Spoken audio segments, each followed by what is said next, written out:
मुरली अमृत की धारा है धारा, जो देती दुखों से किनारा। मुरली अमृत की धारा है धारा, जो देती दुखों से किनारा। भूले जीवन में हो जाए शिव बाबा मुरली में समझाए। भूले जीवन में हो जाए शिव बाबा मुरली। ओम शांति।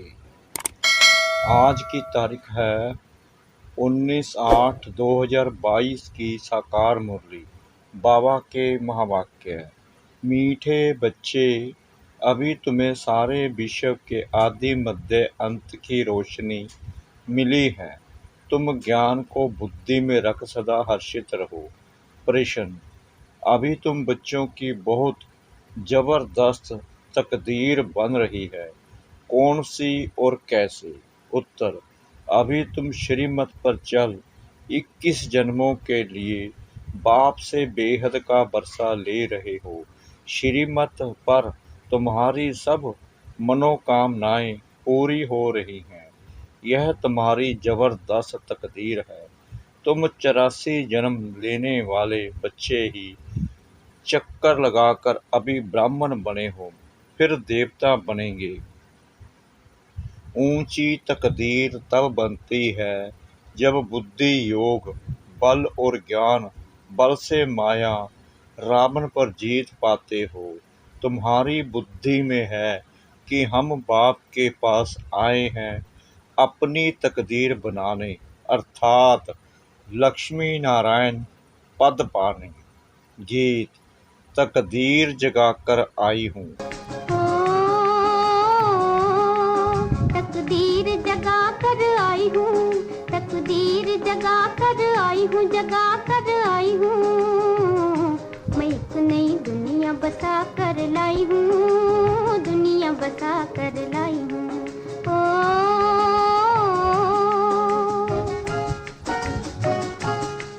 तकदीर जगा कर आई हूँ, तकदीर जगा कर आई हूँ, जगा कर आई हूँ।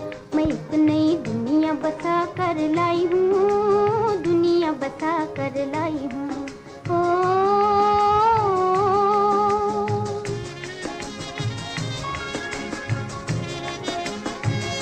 ओम शांति। यह भगवान की पाठशाला है। यहाँ है ही भगवानुवाच बच्चों प्रति। गीत की पहली लाइन है, तकदीर जगाकर आई हूँ।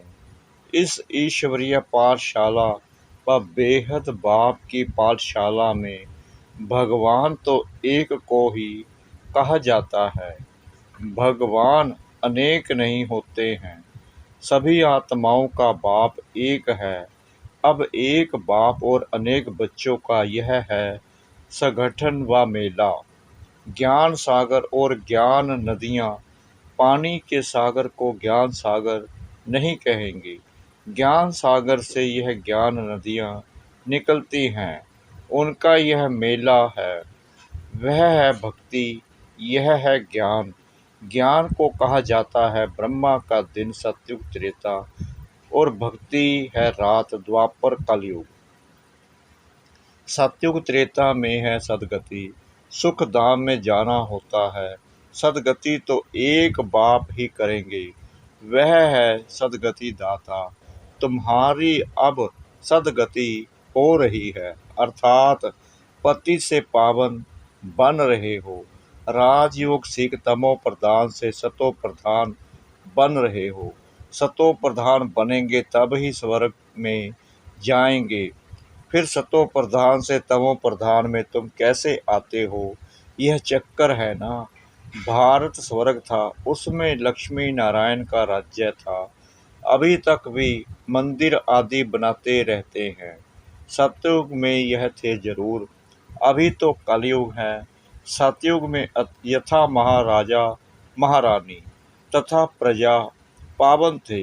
लक्ष्मी नारायण को महाराजा महारानी कहा जाता है। बचपन में वह महाराज कुमार श्री कृष्ण और महाराज कुमारी राधे थी। आज कहते हैं कृष्ण अष्टमी है। अब अष्टमी क्यों, कहाँ है, शास्त्रों का भी जो सार है वह तुमको समझाया जाता है। चित्रों में भी दिखाते हैं विष्णु की नाभि से ब्रह्मा निकला। ऐसे नहीं, विष्णु बैठ ब्रह्मा द्वारा शास्त्रों का सार समझाते हैं। नहीं, परमपिता परमात्मा शिव परम धाम से आकर ब्रह्मा तन का आधार ले तुमको यह राज समझाते हैं। मनुष्य इतनी मेहनत करते हैं, भक्ति करते हैं, मिलता कुछ भी नहीं है। इसलिए भगवान कहते हैं जब भक्ति पूरी होती है तब फिर मैं आता हूँ, क्योंकि तुम्हारी पूरी दुर्गति हो जाती है। सतयुग त्रेता में तो तुम अपना राज्य भाग्य पाते हो, सूर्यवंशी चंद्रवंशी, फिर तुम गिरते जाते हो। यह सब बुद्धि में याद रखना है। तुम बच्चों को अब सारे विश्व के आदि मध्य अंत की रोशनी मिली है और कोई की बुद्धि में यह रोशनी नहीं है। तुम जानते हो सबसे ऊपर है शिव बाबा, पीछे सूक्ष्म बतन में ब्रह्मा, विष्णु शंकर स्थूल बतन में है। यह मनुष्य सृष्टि में भी पहले पहले जगत अम्बा जगत पिता नाम गाया हुआ है। सूक्ष्म बतन में सिर्फ ब्रह्मा ही दिखाते हैं। उनको कहेंगे ब्रह्मा देवताय नमे, विष्णु देवताय नमे। यहाँ जो यह ब्रह्मा सरस्वती है, यह कौन है? ब्रह्मा की बहुत महिमा है। ब्रह्मा की बेटी तो तुम भी हो, प्रजापिता तो जरूर यहाँ होगा, सूक्ष्म बतन में तो नहीं होगा। बाप को प्रजापिता द्वारा ही ज्ञान देना है। विष्णु को व शंकर को ज्ञान सागर नहीं कहा जाता है। बाप को तो श्री श्री कहा जाता है। वह है श्रेष्ठ से श्रेष्ठ, ऊंच ते ऊंच भगवान। वह फिर रचना रचते हैं श्री राधे श्री कृष्ण, यह स्वयंवर बात बनते हैं। महाराजा श्री नारायण और महारानी श्री लक्ष्मी। सतयुग में उन्हों का राज्य चलता है। त्रेता में है राम सीता का राज्य। स्वर्ग सतयुग को कहा जाता है। फिर 2 कला कम हो जाती है, 16 कला से 14 कला में आ गई। फिर द्वापर से भक्ति मार्ग शुरू होता है। अभी बाप कहते हैं तुम बच्चों को मैं सदगति में ले जाता हूँ। भारत पावन था, फिर पतित किसने बनाया? रावण ने। इसलिए मुझे ही कलप कलप आना पड़ता है, पतितों को आकर पावन बनाना पड़ता है। तुम यहाँ आए हो तकदीर बनाने, अर्थात विश्व का मालिक बनने। बाप समझाते हैं यह बुद्धि में रखो, तुम ही सो देवी देवता थे, अब ब्राह्मण बने हो, फिर देवता बनेंगे। यह बाजोली है, पहले पहले है चोटी, उसके ऊपर में है शिव बाबा। फिर यह ब्राह्मणों की रचना रची, एडॉप्ट किया। जैसे बाप बच्चों का पिता है, वह हुए हद के पिता, यह है बेहद का। प्रजापिता ब्रह्मा को ग्रेट ग्रेट ग्रैंड फादर कहा जाता है। इस संगम पर उनकी महिमा है। जबकि शिव बाबा आकर एडॉप्ट करते हैं ब्रह्मा सरस्वती और तुम बच्चों को। अभी फिर तुमको पावन बना रहे हैं। तुम जानते हो हम बाप से फिर से वर्षा लेने आए हैं, कलप कलप लेते आए हैं। फिर जब रावण राज्य शुरू होता है तो गिरना शुरू होता है, अर्थात पावन से पतित बनते हैं। अब सारी सृष्टि में रावण राज्य है, सब दुखी हैं, शोक वाटिका में हैं। सतयुग में तो दुख की बात ही नहीं होती। आज है श्री कृष्ण जन्माष्टमी। कहते हैं देवकी को 8वां नंबर बच्चा श्री कृष्ण पैदा हुआ। अब 8वां नंबर कृष्ण जन्म लेगा क्या? कृष्ण का जन्म तो होता है सतयुग में। वह बैकुंठ का फर्स्ट प्रिंस है। उन्हें फिर द्वापर में ले गए हैं, तो यह गपोड़ा हुआ ना। अब तुम बच्चे जानते हो कि अभी वह आत्मा अंतिम जन्म में पड़ रही है। सतयुग में कृष्ण के माँ बाप को 8 बच्चे तो होते नहीं हैं। यह शास्त्र भी ड्रामा अनुसार सब पहले से ही बने हुए हैं। अब बाप सभी शास्त्रों का सार समझाते हैं। भगवानुवाच, तुमको यह ज्ञान सुनाते हैं, इसमें गीत व श्लोक आदि की बात नहीं, यह तो पढ़ाई है। बाकी यह शास्त्र आदि सब भक्ति मार्ग की सामग्री है। भक्ति शुरू होने से ही पहले पहले शिव बाबा का सोमनाथ मंदिर बनाते हैं। पहले पहले होती है शिव बाबा की अभय विचारी भक्ति, और यह है शिव बाबा का अभय विचारी ज्ञान, जिससे तुम पावन बनते हो। भक्ति के बाद वैराग्य गाया जाता है। तुमको इस सारी पुरानी सृष्टि से वैराग्य है। पुरानी सृष्टि जरूर विनाश हो, तब फिर नई स्थापन हो। यह वही महाभारत लड़ाई है जो कल पहले भी हुई थी। मुसल आदि नेचुरल कैलेमिटीज जो हुई थी, वह फिर होनी है। देवताएं कभी पतित दुनिया पर पैर नहीं रखते हैं। महालक्ष्मी का आवाह करते हैं, हर वर्ष उनसे धन मांगते हैं। लक्ष्मी नारायण दोनों इकट्ठे हैं। लक्ष्मी को 4 भुजा दिखाते हैं। दीपमाला पर उनकी पूजा करते हैं। हर वर्ष भारतवासी भीख मांगते हैं। यह है विष्णु के 2 रूप। मनुष्य इन बातों को कोई जानते नहीं। इस समय है प्रजापिता आदि देव और जगत अम्बा आदि देवी। अभी श्रीमत पर तुम्हारी सब मनोकामनाएं पूर्ण होती हैं। 21 जन्मों के लिए तुम राज्य भाग्य लेते हो। यह ब्रह्मा है साकारी पिता, और शिव बाबा है निराकारी पिता। वर्षा तुमको उनसे मिलना है। वह है स्वर्ग का चेता। तुम 21 जन्मों के लिए वर्षा पा रहे हो। कितनी जबरदस्त तकदीर है, यह भी जानते हो। आएंगे यहाँ वहीं जिन्होंने 84 जन्मों का चक्कर लगाया है, वहीं आकर ब्राह्मण बनेंगे। ब्राह्मण ही फिर देवता बनेंगे। अभी तुम बच्चे किसकी जयंती मनाएंगे? तुमको लक्ष्मी नारायण की मनानी पड़ेगी ज्ञान सहित। वह छोटेपन में हैं राधे कृष्ण, तो दोनों की मनानी पड़े। सिर्फ कृष्ण की क्यों? वो तो कृष्ण को द्वापर में ले गए हैं। राधा और कृष्ण तो दोनों अलग अलग घर के हैं। फिर मिलते हैं तो दोनों की इकट्ठी मनानी चाहिए। नहीं तो समझते नहीं हैं कि कृष्ण का जन्म कब हुआ। तुम अब समझते हो, कृष्ण का जन्म सतयुग आदि में हुआ था। राधे का भी सतयुग आदि में कहेंगे। करके 2-4 वर्ष का अंतर होगा। तुम्हारे लिए सबसे सर्वोत्तम तो है शिव जयंती। बस मेरा तो एक शिव बाबा, दूसरा न कोई। तुम अब देवता बन रहे हो। लक्ष्मी नारायण राम सीता बन रहे हो। यह भी समझाया है। राम सीता को क्षत्रिय चंद्रवंशी क्यों कहा जाता है? जो नापास होते हैं वह चंद्रवंशी घराने में आते हैं। यह है माया के साथ युद्ध। रावण पर विजय प्राप्त करते हो। इस युद्ध के मैदान में बाकी पांडवों कौरवों की लड़ाई है नहीं। तुमको माया पर जीत पानी है। बाप आत्माओं को कहते हैं, माँ मेकम याद करो तो तुम्हारे विक्रम विनाश होंगे और माया पर जीत हो जाएगी।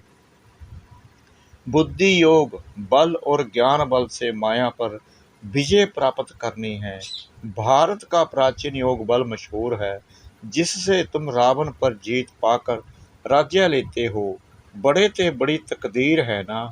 मुख्य बात है बेहद बाप को और 21 जन्म सदा सुख के बरसे को याद करना है। सेकंड में स्वर्ग की बादशाही। जब तक बाप की पहचान बुद्धि में नहीं बैठी है, तब तक समझ नहीं सकेंगे। यहाँ कोई साधु संत आदि नहीं है, ना कोई गीता व शास्त्र आदि सुनाते हैं जैसे साधु लोग सुनाते हैं। गांधी भी गीता सुनाते थे और फिर गाते थे, पतित पावन सीताराम। अब गीता तो भगवान ने गाई। अगर गीता का भगवान कृष्ण था तो फिर राम सीता को क्यों याद करते थे? वास्तव में सीताएं तुम हो, राम है निराकार भगवान। सभी भगत हैं पुकारते हैं, हे राम हे भगवान, आप आकर हम सीताओं को पावन बनाओ। फिर रघुपति राघव राजा राम कह देते हैं। सुनी सुनाई बात को पकड़ लिया है, फिर गंगा को पतित पावनी क्यों कहते हैं? भक्ति मार्ग में बहुत वहाँ जाते हैं, वर्ष वर्ष मेला लगता है, वहाँ जाकर बैठते हैं। तुम बैठे हो ज्ञान सागर के पास, वह फिर पानी में जाकर स्नान करके आते हैं। पावन तो बनते नहीं, पतित ही बनते आए हैं। तुम तो अभी ज्ञान मार्ग में हो, तुम अभी वहाँ नहीं जाएंगे। सच्चा सच्चा संगम यह है, जबकि आत्माएं परमात्मा अलग रहे बहुकाल। परम पिता परमात्मा से बहुत समय से कौन बिछड़ते हैं? वही जो पहले पहले सतयुग में थे, तो जरूर उनसे ही पहले भगवान मिलेंगे, पहले वही आएंगे। यहाँ जरूर पढ़ना पड़े, जो स्कूल में ही नहीं आएंगे तो वह क्या सुनेंगे? गुहा गुहा पॉइंट्स कैसे समझेंगे? कोई कहते हैं फुर्सत नहीं, बाप कहते हैं यह है सच्ची कमाई, वह है झूठी। तुम तो पद्मपति बनते हो, बाकी इस समय यह तो झूठी साहूकारी है। भल कितने भी लखपति करोड़पति हैं, गवर्नमेंट भी उनसे कर्जा लेती है, परंतु है तो सब झूठी माया, झूठा सब संसार। बाप बैठ समझाते हैं, बच्चे तुमको कितना साहूकार बनाता हूँ। अभी रावण ने तुमको कितना दुखी बना दिया है, अब उन पर जीत पानी है। लड़ाई की कोई बात नहीं, लड़ाई से विश्व का मालिक नहीं बन सकते। तुम योग बल से विश्व का मालिक बनते हो। योग सिखलाते हैं बाप, उनकी आत्मा भी सीखती है। बाप इनमें प्रवेश हो, तुमको ज्ञान सुनाते हैं। कहते हैं मैं तो जन्म मरण रहित हूँ। बाप बेहद का बाप है, तो बेहद का राज समझाते हैं कि तुमसे माया ने क्या क्या करवाया है। तुम 5 भूतों के वश होते गए हो, क्या हाल हो गया है। तुम कितने धनवान थे, भक्ति मार्ग में फालतू खर्चा करते करते अब तुम्हारी क्या हालत हो गई है। अब भक्ति के बाद भगवान आकर स्वर्ग की बादशाही देते हैं, इसलिए सदगति करने बाप को ही आना पड़ता है। अच्छा मीठे मीठे सिखला दे बच्चों प्रति, माता पिता बाप दादा का याद प्यार और गुड मॉर्निंग। रूहानी बाप की रूहानी बच्चों को नमस्ते। हम रूहानी बच्चों की रूहानी बाप दादा को श्रद्धा भरी प्रेम भरी नमस्ते। शुक्रिया बाबा, शुक्रिया बाबा, शुक्रिया बाबा, इस मीठी मीठी मीठी मुरली के लिए। धारणा के लिए मुख्य सार। नंबर 1, पद्मा पद्मपति बनने के लिए सच्ची कमाई करनी है। पढ़ाई में समय का बहाना नहीं देना है। ऐसे नहीं, पढ़ाई के लिए फुर्सत नहीं, रोज पढ़ना जरूर है। नंबर 2, एक बाप की अभय विचारी याद में रह आत्मा को सतो प्रधान बनाना है।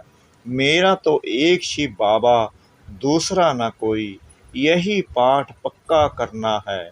वरदान, सदा एक बाप के स्नेह में समाये हुए, सर्व प्राप्तियों में संपन्न और संतुष्ट भाव। जो बच्चे सदा एक बाप के स्नेह में समाये हुए हैं, बाप उनसे जुदा नहीं और वे बाप से जुदा नहीं, हर समय बाप के स्नेह के रिटर्न में सर्व प्राप्तियों से संपन्न और संतुष्ट रहते हैं। इसलिए उन्हें और किसी भी प्रकार का सहारा आकर्षित नहीं कर सकता। स्नेह में समाई हुई आत्माएं सदा सर्व प्राप्ति संपन्न होने के कारण सहज ही एक बाप दूसरा न कोई इस अनुभूति में रहती हैं। समाई हुई आत्माओं के लिए एक बाप ही संसार है। स्लोगन: हद के मान शान के पीछे दौड़ लगाने के बजाय सब मान में रहना ही श्रेष्ठ शान है। हद के मान शान के पीछे दौड़ लगाने की बजाय सब मान में रहना ही श्रेष्ठ शान है। ओम शांति।